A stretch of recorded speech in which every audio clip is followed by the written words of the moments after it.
વાદ વિવાદ સરપંચના પતિ પોતાની મનમાની ચલાવે છે અને સ્વચ્છતાના પ્રશ્ને ગામ આખામાં આજે 6 મહિનાથી આ ગામમાં સ્વચ્છતા નથી થઈ. અમે કોન્ટ્રાક્ટ પણ આપી દીધો, પણ હજી કોન્ટ્રાક્ટ જે લોકોને દીધો છે એને કામ પર વળગાડેલા નથી.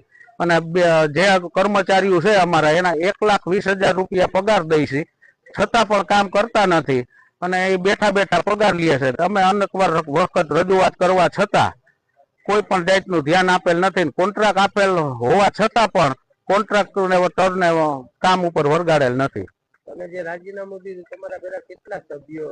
મારા ભેગા 7, મારા સહિત 7 સભ્યોએ રાજીનામા આપેલા છે.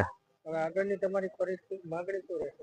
આગળની માગણી કોઈ પણ જાતની કાંઈ છે નહીં. અમારી ગામમાં વિકાસ થાય બરાબર. અમારે કોઈ પણ જાતનો ગામમાં વાદ વિવાદ કરવો નથી, જેના માટે અમે બધા સભ્યો રાજી ખુશીથી રાજીનામા આપી છે. અમારે સરપંચના પતિ સાથે વાંધો છે, કારણ કે સરપંચના પતિ મનમાની કરે છે. આજે ગામમાં 6 મહિનાથી કોઈ પણ પ્રકારની સફાઈ કામમાં એટલી બેદરકારી વાપરે છે. અમે વારંવાર રજૂઆત કરવા છતાંય ક્યાંય ધ્યાન આપતા નથી. ગામમાંથી અનેક લોકો ફોન કરવા છતાં ફોન સરપંચના પતિ ઉપાડતા નથી. તો અમારે શું કરવાનું?